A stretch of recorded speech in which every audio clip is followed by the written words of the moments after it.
Pretty much also talking to myself. Being in your mid-20s is a weird pivotal moment. You are supposed to have a job, maybe start looking for a place, have some sense of plan, or at least an idea of where you want to go in life. But to be honest, I don't have it figured out at all. I'm 25 and feeling already behind to the rest of the world. Maybe you're just meant to go with the flow. That's what I always did. And that's good until that turns into fear, and that fear is holding you back. Fear is something we all feel. And I'm not even talking about real danger. It's about what people might think, or it's about thinking about failing before you even try. Fear, it had one job and one job only. It was to protect us. It was to keep us safe. It was to keep us alive. It was to be aware of the surroundings. And I'm really talking about back in the day. But fear nowadays, it translates into hesitation, procrastination, self-doubt, self-sabotage, name it. It just goes on and on. Now it just doesn't say anymore, run from danger. It says, don't do that. Maybe you should wait until you're more mature, more experienced. It tries to keep us small. It tries to keep us stuck in the same place, to be honest. And the thing is, we create excuses, or we use logic to validate that fear, or to keep the fear alive. But think about it. What is even more dreading than fear? It's the what if.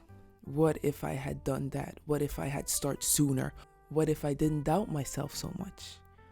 Letting fear make my decision, it terrifies me, because it's not a rational thing. You're literally making decision based on an emotion, and we all know where that leads to.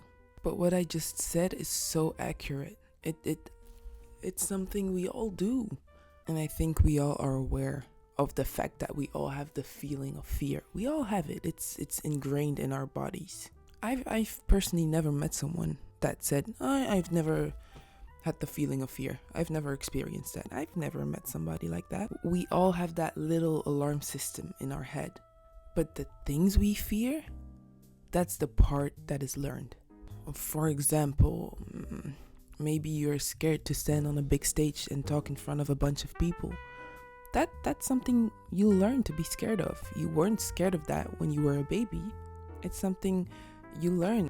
It might be through experiences, it might be through stories, it might be because you saw other people. So fear itself is so natural. So don't be harsh on yourself for feeling it. But the thing you have control over is how you deal with it. Most of the times, the things you tell yourself, it hasn't even happened yet. Or it might not even happen ever. It might not ever happen to you. You're the one making up these scenarios in your head. So you have control over how you deal with it. So even though you are scared, please don't let fear dictate your moves. You have to be aware of it, but then you can also reframe it. You can, for example, start asking yourself, okay, but what am I actually afraid of? What's the worst thing that can happen? You can use that same logic, what I talked about, to break down these thoughts. And of course, it's easier said than done. Like, I'm pretty much also talking to myself, because it's a very hard thing to do. But that's where you start. It's the only thing you can do. Fear isn't going away. We know that. Fear, it's not going away. But like I said, you can reframe it. You can reframe it into excitement, for example. So you can start by doing that. Start by doing it even if you are afraid or scared. Just start. So I hope you take what resonates with you, leave behind what doesn't. And if it clicked, it clicked. And if it didn't, I see you in the next video.